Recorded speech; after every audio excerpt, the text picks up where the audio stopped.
Hello everyone, this is Mark Bennett. Welcome to my channel again. Would like to wish you a Merry Christmas and a Happy Thanksgiving, which is past. Hope everyone enjoyed it and got to spend time with their loved ones. Also hope this coming up Christmas you'll be home and not on the road. Christmas is a very important time and a very important holiday for every driver. I believe you should be home if you're able to spend it with your loved ones. In this video, I would like to discuss a couple little tips for winter driving. Couple things you should carry along in your truck, and a couple of safety tips to help you out while you're driving. The first item everybody should carry is a small bag of cat litter. Now this is going to come very useful when, for those of you doing reefer and dry van, when you back into a dock to unload and the docks are at a slight angle and it's been iced over. Sometimes you won't be able to catch your traction to get going. Put a little bit of cat litter in front of your drives, maybe a little bit on top, a little bit behind, just in case you get a little bit of traction, you have to roll back, and that'll help you get out of the spots. It'll also help you in the truck stops when you stop and the parking lot freezes over and you can't get traction to get going. Very quick, very simple. Save you a lot of headaches, a lot of hassles, and you can get a small bag for $1 or $2 at Walmart. The second item I would like to bring up is that don't ever set your trailer brakes this time of year.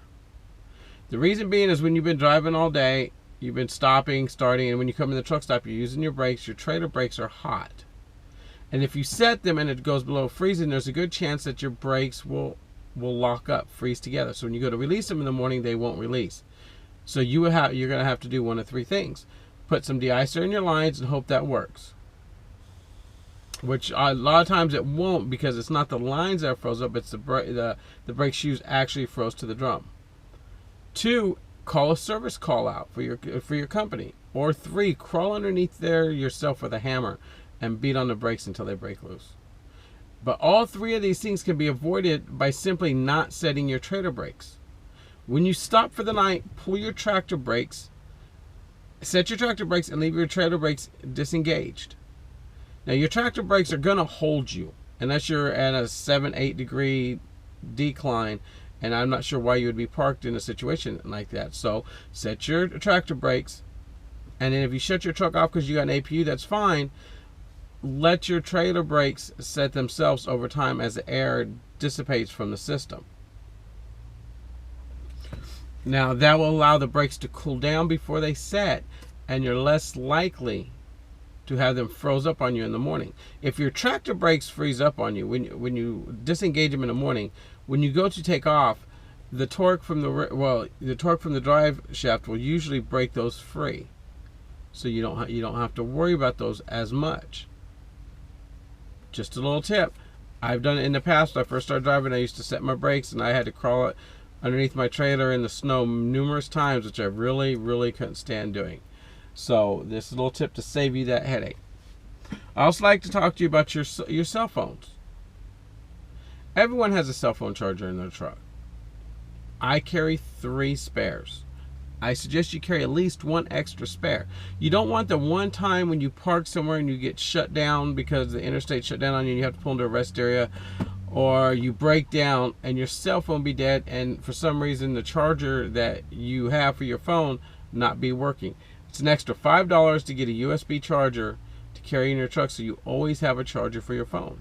This will ensure that you always have a battery life for your phone. You can always make them emergency phone calls that you need to make, and any other phone calls that happen to be made, maybe to a loved one, tell them you love them where you're at, that you're caught in the snow and you're not going to make it when you told them you would, so they don't have to worry about you running late.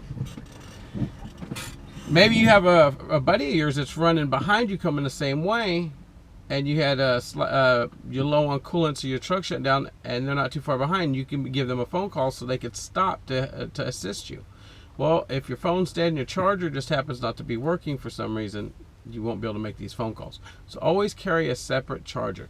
And like I said, for a little USB charger like this, it's only an extra $3 to $5 at the truck stops. Same thing at the Walmart. I usually use my points. When one finally goes bad, I'll go in the truck stop, swipe my card, use my points, get me another one. It's a tax write-off, no cash out of my pocket, and it gives me peace of mind. A third thing I like to discuss with you is carry a hot plate, one of the Burton's lunchbox cookers, a Burton's butane cookers, which I have both in my truck. Also carry you some crackers, some Vienna sausages, peanut butter, bread, and if you have a cooler, some other food. Now, about 5-6 years ago, I pulled into a rest area in Nebraska. It was sun shining, wasn't calling for no snow. I figured I'd go to bed. Just pulled in there about 6 o'clock in the evening. I was going to get up about 3-4 in the morning and take off again. Well, when I woke up, there was snow all the way up to my first step, and the roads had been closed. We were stuck at this rest area with the roads closed for 3 days. That's not fun whatsoever. I was lucky that I was full of fuel, because I never let my fuel run below half a tank this time of year. And I had food in my truck to eat, but there were some drivers there that weren't prepared. They had no provisions in their trucks whatsoever. So me and a couple of the other drivers, we handed some food out, and then the Red Cross sent crackers and cheese and bottled water in with the snow plows. So we would also have something to keep us nourished during the time. But for 3 days, it was a very uncomfortable 3 days for some folks. Another thing is a second set of shoes or boots to stay warm if you have to get out in the snow for any reason, whether it's because your truck's broke down or whether you're getting out to go to the restroom at the rest area, the truck stop, and your feet happen to get soaking wet. So you step in a puddle, you step on some ice, and it breaks through and it ends up being a water puddle, and it soaks your shoes. Always have a second pair of shoes to put on with your fresh socks to keep you from getting sick. These are just a few the items and ideas that I have for the winter driving. We'll be coming out with another video real soon.